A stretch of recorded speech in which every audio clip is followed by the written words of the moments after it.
Bonjour et bienvenue pour ce nouveau page à page consacré à l'omnibus Spider-Man de Todd McFarlane. Alors je sais ce que vous êtes en train de vous dire, vous dites il n'y a pas eu déjà un omnibus Spider-Man en 2023 chez Panini, mais non, c'était un omnibus Amazing Spider-Man par David Michelinie et Todd McFarlane. Là on parle de Spider-Man par Todd McFarlane, c'est pas du tout la même chose. Je m'explique, nous sommes au début des années 90 et Todd McFarlane termine un run d'exception sur Spider-Man. On a vu grandir cet artiste et il a fait de Spider-Man un héros cool et populaire. La série atteint des sommets, si bien qu'on propose à Todd McFarlane une nouvelle série. Alors à l'époque, ça ne se faisait pas beaucoup de faire des nouveaux numéros 1. Ça ne se faisait pas du tout même. Et c'était vraiment quelque chose de nouveau de relancer Spider-Man avec un nouveau numéro 1 et de faire cohabiter les deux séries. C'est-à-dire qu'il y avait toujours la série Amazing Spider-Man qui a été reprise par Eric Larsen au dessin.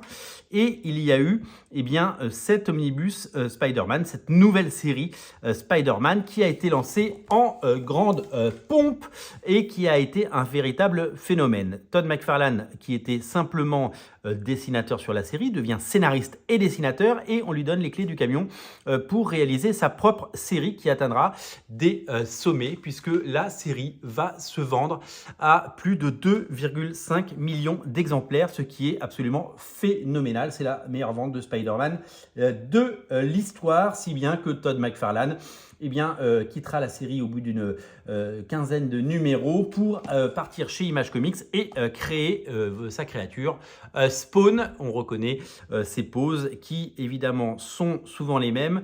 Spawn et Spider-Man ont comme dénominateur commun évidemment le talent de Todd McFarlane. Alors vous êtes en train de me dire, je vais vous dire, mais pourquoi c'est marqué en anglais là? Il y a marqué Spider-Man by Todd McFarlane. Tout simplement parce que l'édition que vous achetez vous en français a cette couverture. Moi, j'ai reçu l'édition française de chez Panini avec une couverture variante. Pourquoi je vous dis ça? Parce que, vous le savez, ces pages à page remportent un véritable succès et ils ont attiré le regard de Panini. Pendant très longtemps, j'avais accès à tous les omnibus en version française avec ma boutique. Vous le savez que depuis le mois de novembre, je n'ai plus de boutique et j'ai été donc approché par Panini qui a souhaité qu'on continue les pages à page et on s'est mis d'accord sur un partenariat pour faire les pages à page. J'ai besoin des bouquins, donc envoyez-moi les bouquins et moi je fais les pages à page. Donc j'aurais pu faire le page à page de la version américaine que j'ai depuis l'année dernière, mais je vais donc faire le page à page de la version française. Comme ça, on est sûr d'avoir exactement le même contenu. Normalement, c'est le même, mais je préfère en assurer. Donc, si vous achetez le bouquin en librairie, vous aurez cette couverture. Si vous allez dans les magasins culturels, si vous allez dans les librairies comics, si vous allez chez Original Comics, ils l'ont, vous aurez cette couverture. Et ça, c'est une couverture qui est sur le site de Panini. Alors, c'est la première fois que je découvre une couverture exclusive. C'est très marrant parce qu'il y a un véritable effet. On sent la toile et puis je ne sais pas si vous voyez le côté shiny, mais en tout cas il y a un côté shiny. Voilà, donc c'est très étonnant. Et il y a quelque chose que je ne connaissais pas sur les omnibus non plus, c'est-à-dire qu'à l'intérieur il y a une couverture cachée qui est différente de celle réalisée pour l'édition classique. Voilà. Donc maintenant vous savez tout de ce partenariat qui évidemment ne concerne que les pages à page et donc les omnibus. Et donc j'ai le plaisir de vous dévoiler ce page à page en partenariat avec Panini Comics et qui a su reconnaître le travail de ces pages à page et j'en suis ravi et je me réjouis d'avoir accès à ces omnibus que vous connaissez ma passion pour les omnibus. C'est pas parce que je les ai reçus que mon avis va changer. J'ai toujours aimé les omnibus, j'en collectionne depuis 2002, puisque j'en ai des dizaines et des dizaines en version originale. Et alors, quant à ma passion pour Todd McFarlane et Spawn et le Spider-Man de Todd McFarlane, vous n'avez même pas à vous douter de ma sincérité, puisque elle est là. J'avais même acheté donc l'année dernière cette version donc en anglais, et donc maintenant j'ai également la version française. On va débuter cet omnibus avec ce Swinging Spider-Man par Todd McFarlane. Ce volume comprend les 14 premiers numéros ainsi que le 16. Pourquoi il n'y a pas le 15? Parce que de mémoire, le 15, il était dessiné par Rick Leonardi ou Eric Larsen. Petit trou de mémoire, mais vous allez combler tout ça. Et il y a même le crossover avec X-Force et donc des dessins de Rob Liefeld, puisqu'il y a le X-Force numéro 4 dans un épisode, vous le verrez, qui se lit à l'italienne. Cette couverture, elle est iconique et c'est ce comics qui s'est vendu à 2,5 millions d'exemplaires aux États-Unis. Véritable plébiscite et phénomène. Todd McFarlane a grandi avec Spider-Man. Il a porté Spider-Man au sommet. Et Spider-Man a fait de Todd McFarlane une superstar. Et bien ce dessin, moi je me souviens quand j'ai acheté Spider-Man. Alors Spider-Man en France était publié dans les pages de Strange.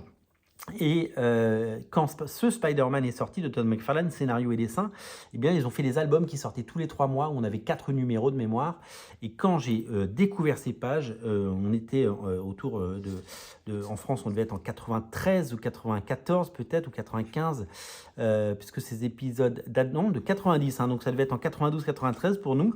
Mais mes yeux sont sortis de leurs orbites. Regardez comme c'est tout simplement fabuleux. Todd McFarlane a voulu donner un ton beaucoup plus adulte et beaucoup plus violent. Son dessin avait évidemment grandi et il a décidé de montrer l'étendue de son talent une nouvelle fois en poussant évidemment son dessin vers des sommets, mais aussi en proposant une narration un peu déstructurée. Spider-Man sortait déjà des cases, mais alors là, il y a un véritable rythme qui se met en place.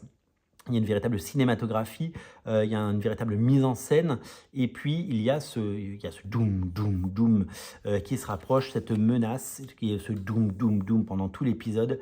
Vraiment, Todd McFarlane maîtrise tous ces sujets, et dans ce premier arc, eh bien, on y découvre le lézard, le Peter Parker évidemment, qui met son costume Spider-Man dans des tenues absolument géniales à chaque fois, et donc qui passe de building en building dans des poses acrobatiques et absolument fabuleuses. C'est le Swinging Spider-Man. La menace se rapproche, il n'en a pas encore conscience, ça va être fou. Deuxième épisode avec une couverture magnifique, avec un Spider-Man comme ça, sur la défensive et aux aguets. Le lézard continue évidemment à commettre des crimes. Mary Jane toujours aussi lumineuse et sublime. Peter Parker qui met son costume, qui devient Spider-Man. Et cette saga qui nous a tellement fait rêver, cette saga qui nous avait tellement impressionné à l'époque, du sang, de la violence, une Mary Jane qui, quant à elle, s'éclate en boîte de nuit, et un Spider-Man qui est confronté à un monstre qui le dépasse, avec ce côté un peu poisseux et ce rythme complètement haletant. Je me souviens que j'ai lu, relu, re-relu cet épisode dans les années 90 et qu'on se rend compte à quel point, ça n'a pas vieilli, à quel point c'était moderne et frais et à quel point ça a complètement révolutionné les comics. Quand on voit les comics des années 80, il suffit de voir les premiers épisodes de Todd McFarlane dans les pages du premier omnibus et maintenant le niveau qu'il atteint, on se rend compte à quel point il est devenu légendaire et à quel point il est devenu fabuleux. À cette époque-là, Todd McFarlane et Spider-Man ne faisaient qu'un. On ne pouvait pas dissocier l'un de l'autre. Ils nous ont proposé et procuré des épisodes tellement beaux, tellement chouettes, tellement incroyables, tellement intemporels, tellement cultes, tellement légendaires, que c'est un plaisir de les redécouvrir dans cette collection. Alors, ces Spider-Man, ils sont sortis dans à peu près toutes les collections chez Panini. C'est sorti en Icons, mais vous le savez, la collection Icons, elle est elle n'est plus éditée. Et c'est pour ça que les grands classiques de la collection Icons ressortent en omnibus. Les épisodes de Todd McFarlane, donc de Amazing Spider-Man puis Spider-Man, étaient sortis dans 3 Icons et ça a été regroupé maintenant en 2 omnibus. Alors cet omnibus, il est plus petit, ça fait débat évidemment, puisque on va voir tout à l'heure, il est plus petit et il coûte 50 €. Donc il y a eu énormément de critiques sur le fait que c'est un gros deluxe à 50 €. C'est très compliqué, très compliqué de faire moins cher, et je voulais vous montrer quelque chose. Ça c'est la version américaine. La version américaine, elle est à 75 $. Donc le même omnibus, regardez, l'omnibus qui fait cette taille. Alors il faut savoir que le français est plus épais parce que le papier est de meilleure qualité. On fera une comparaison tout à l'heure, mais le papier des omnibus américains, il est dégueulasse, alors que le papier des omnibus français est quand même beaucoup plus qualitatif. Donc la première saga se termine et après c'est la saga Masque. avec le retour du Hobgoblin. Alors là, on est vraiment dans quelque chose d'exceptionnel. Regardez le travail sur les drapés, sur la cape, les trous, etc. On devine déjà ce qui sera la cape de Spawn. Et oui, le Ghost Rider fait son apparition dans ce run et dans les divers arcs proposés par Todd McFarlane. En fait, il s'amuse à faire venir des héros. On verra Wolverine tout à l'heure. Alors là, on dirait un petit peu le Joker, le mec, là. Hein, donc, il y a des petits clins d'œil à son passage et son passé sur la série Batman, et on voit que eh bien, le Spider-Man de McFarlane prend un caractère un peu horrifique. Regardez comme ça, c'est chouette. Regardez comme c'est beau. Alors, il était très fan de cette narration comme ça en ligne. En colonne, on pourrait dire. C'est vraiment super chouette. C'est d'un dynamisme et d'une énergie renouvelée à chaque page. Rendez-vous compte la somme de travail pour produire un épisode de 22 pages de ce niveau de qualité tous les mois.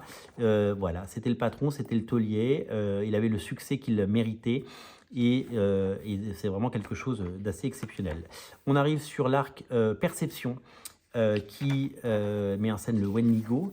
Et donc pareil, ça commence par le Wendigo qui déterre un corps. Vous voyez, on n'est plus du tout sur le Spider-Man mignon des années 80 et des dessins animés de votre enfance.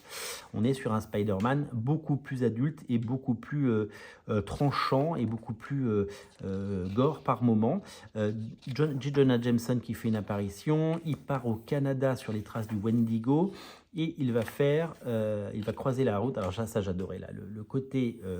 on s'appelle, vous vous souvenez ça, les vieux qui lisaient des omnibus et des comics, eh bien c'était les fils de vos téléphones. Et ouais, et pour les plus jeunes, eh ben, renseignez-vous, vous googlez téléphone années 80-90 et vous verrez à quoi ça ressemble. Et là, Wolverine arrive. Alors moi, je me souviens que cet arc me faisait vachement peur à l'époque. Alors j'étais déjà grand, hein, puisqu'en 92, j'avais 16 ans. Et je sais que je n'étais pas hyper fan, allez comprendre pourquoi, du Wolverine de McFarlane. Pourtant, il était tout simplement un sublimissime. Il était tout simplement exceptionnel, ce Wolverine. Regardez, il est bestial, il est sauvage, il est comme il faut. Hop, et voilà. Et là, ce Spider-Man qui... Alors, j'aime bien quand Spider-Man quitte un petit peu son univers. Dans ses pages, il n'est pas à New York, il est dans la forêt. Il est dans les forêts canadiennes. Et je me souviens aussi du récit de Charles Vess, hein, Les Esprits de la Terre, qui était tout simplement fabuleux, avec un Spider-Man qui était bien entendu dans les Highlands en Écosse. C'était tout simplement génial et fabuleux. Alors aussi le petit clin d'œil à l'époque, parce que Marvel n'appartenait pas à Disney et McFarlane, il mettait beaucoup de Félix le chat dans ses Spider-Man. Et en fait, il fallait un peu les chercher dans les pages voilà, de l'époque. Le Wolverine bestial et incroyablement fort et costaud de Todd McFarlane qui est magnifique. Et la rencontre avec le Wendigo. Et on se rend compte que l'ennemi n'est peut-être pas Wendigo. Et regardez ces poses acrobatiques d'un Spider-Man fabuleux. Il a déchiré son costume et il met son deuxième costume. Il remet son autre costume avec sa cigarette. On le voit moins avec des clopes hein, maintenant, Wolverine, mais à l'époque, on pouvait. Et voilà, et ça, c'est tout simplement fabuleux. Regardez comme tout ça est magnifique. Donc ça, c'est un nouvel arc qui débute. Non, c'est toujours la suite avec le Wendigo, pardon, parce qu'évidemment, voilà, avec le Wolverine de l'époque et ces pages fabuleuse et incroyable avec Wolverine qui déterre encore une fois un nouveau corps et voilà, et regardez comme c'est sublimissime et à quel point c'est incroyable. Il n'y a pas de mots pour dire à quel point c'est fabuleux. Sasquatch et Puck aussi, j'adorais. Plein d'apparitions et plein de clins d'œil. Voilà, Todd McFarlane fait le job. Todd McFarlane nous régale. Todd McFarlane nous impressionne à chaque page. Et c'est magnifique. Épisode 13 avec cette couverture, hein, la même, mais avec le costume noir et donc des personnages qu'on retrouvera plus tard, puisque tout ça, il a un peu la gueule du violator, hein, on est d'accord, du clown en tout cas. Mary Jane de plus en plus belle, de plus en plus sexy, la marque de fabrique de Todd McFarlane qui en a fait un personnage encore plus adorable et encore plus attachant, mais avec une forte personnalité également, un Spider-Man fabuleux en costume, et ce costume noir qui refait apparition, Morbius qui est là, une des meilleures incarnations, une des meilleures versions de Morbius, il en est, et quelque chose, je vous le dis, de tout bonnement sublimissime et incroyablement beau.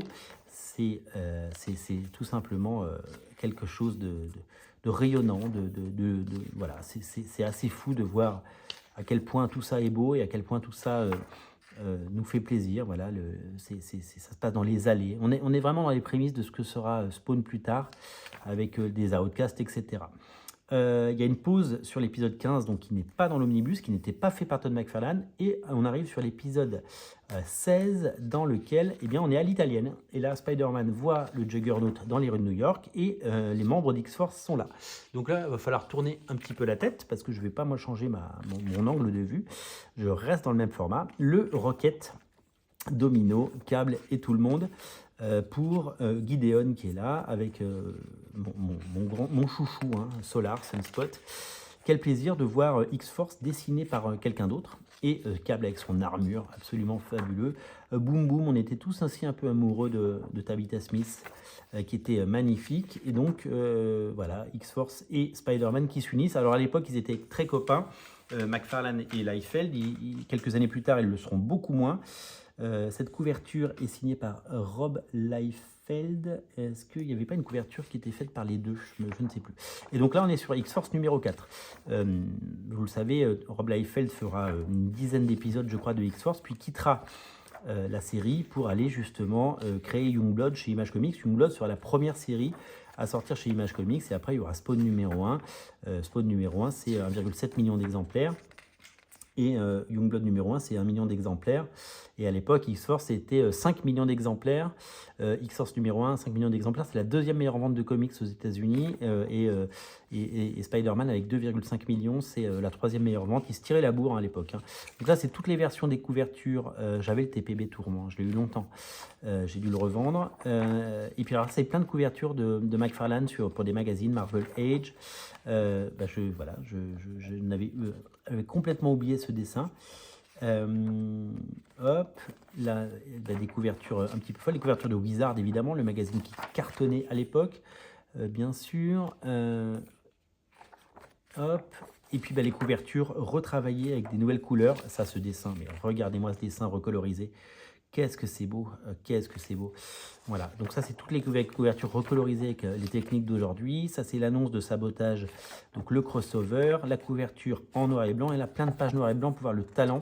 Alors, si vous avez la chance de posséder des artistes éditions aux États-Unis ou de Todd McFarlane, eh bien, vous pouvez découvrir l'étendue de son talent et voir à quel point ces pages n'ont pas changé. Voilà. C'est vraiment un morceau d'histoire, c'est vraiment quelque chose d'étonnant. Alors, je vous ai dit tout à l'heure qu'on allait comparer l'épaisseur des deux albums. J'espère ne pas avoir dit de bêtises. Bon, c'est sensiblement la même chose. C'est sensiblement la même chose. Au toucher, les pages américaines, voilà. Donc ça, c'est la version française, vous savez qu'on fait... En France et aux États-Unis, on n'imprime pas dans le même sens. Aux États-Unis, quand vous le posez à plat, eh ben, il y a marqué Spider-Man. Voilà, je fais tout tomber. Hop. Et en France, c'est inversé parce que ça doit tenir dans les bibliothèques et il faut que ce soit écrit comme ça. Voilà. Magnifique omnibus. Donc, je vous l'ai dit, je récapitule. Ça, c'est la version Panini sur le site de Panini. Ça, c'est la version... donc c'est la version américaine, mais la version que vous trouverez en librairie partout, eh bien c'est cette couverture. Et si vous voulez lire eh bien, la première saga de Todd McFarlane sur Spider-Man, sur la série Amazing Spider-Man, eh bien il y a un premier omnibus en version française qui est déjà sorti, et on a déjà fait un page à page évidemment sur cet omnibus. Alors, question qu'on me pose souvent, est-ce qu'il faut obligatoirement avoir lu ça pour lire ça? Ma réponse, elle est oui et non. Il n'y a aucune obligation d'avoir lu la première série Amazing Spider-Man, puisque c'est vraiment des histoires différentes. C'est un peu une époque différente, quoi. Même si il se passe quelques semaines ou quelques mois entre la fin des épisodes de Amazing et de ça. En revanche, pourquoi se priver de tout lire? Pourquoi se priver de tout lire quand vous pouvez lire les débuts et la fin, l'alpha et l'oméga de Todd McFarlane sur Spider-Man, eh bien, je pense qu'il ne faut pas s'en priver, voilà, tout simplement. Donc moi, je vous invite vraiment à découvrir les deux, selon évidemment vos moyens et vos besoins. C'est toujours pareil, mais en tout cas, c'est une véritable chance d'avoir ces trésors de la bande dessinée américaine dans cette belle collection Omnibus, et je considère que c'est vraiment une vraie chance. C'est une vraie chance d'avoir ces bouquins. Ils sont là pour l'éternité et c'est des beaux livres qui mettent en valeur le travail d'auteurs qu'on adore. Et ces omnibus sont vraiment super chouettes et je suis très content qu'ils existent parce que ils rejoignent ma collection et je pense que je vais les garder très longtemps et que voilà, je les emporterai avec moi dans ma tombe parce que c'est vraiment quelque chose qui m'a marqué plus jeune. Ça reste peut-être les meilleurs épisodes de Spider-Man, une des époques les plus incroyables, les plus bénies. C'est vraiment des souvenirs fabuleux, c'est des moments de lecture, c'est l'époque qui m'a vraiment fait tomber amoureux des comics.